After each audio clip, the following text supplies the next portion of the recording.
And now to Somalia. My colleague Mohammed Mahmoud narrates how the African Union mission in Somalia, AMISOM, captured the coastal port city of Barawe, which is 220 kilometers southwest of the capital, Mogadishu.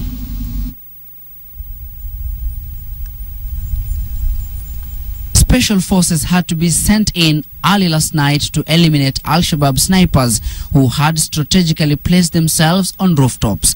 The AMISOM forces had to use special explosives to identify the snipers in the dark. The forces then moved in the early hours of the morning, confident that the Al-Shabaab have left the town.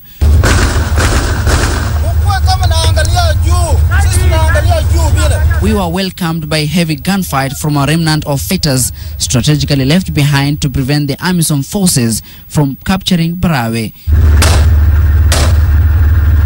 With approximately 1,500 soldiers, the Al-Shabaab were forced to flee to an awaiting boat when they were overpowered. When the guns went silent, the AMISOM soldiers were sure that they were in control of Barawe, an area that has been key in providing ammunition and foreign fighters for Al-Shabaab. Few hours after the AMISOM forces have liberated the town of Barawe, the residents of this town are much happier, given that they are not going to pay any more taxes and being under the rule of the Al-Shabaab forces. As you can see, this car belongs to the deputy army commander of the Somali army, and it was hit by a rocket-propelled grenade earlier when the Al-Shabaab militia were really trying to resist the forces from getting into this town. A special force had to sweep every building to make sure there were no fighters inside. Turn your back, turn your back.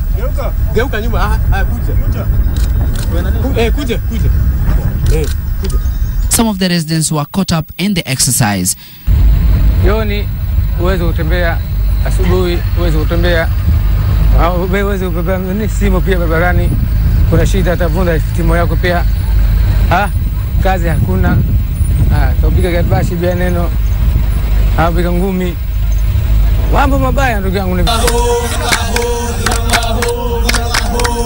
The Lower Shabelle governor, Abdulkadir Sheikh Noor, led the residents in celebrating the capture of Barawe. Jubilant about AMISOM's victory, residents gathered at Sheikh Mahmoud Stadium grounds that had earlier been used as a court to execute residents who had beliefs contrary to those of the militia group. Most of the residents we tried to talk to said they were still Al-Shabaab informants in the town and they were afraid to speak to the media. The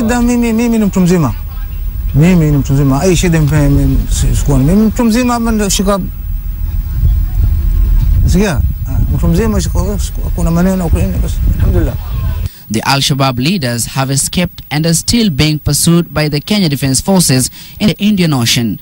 Barawe Town has approximately 15,000 residents, and most of them fled their homes to avoid the heavy gunfight anticipated between the AMISOM troops and the Al-Shabaab. Mohammed Mahmoud, KTN, in Barawe, Somalia.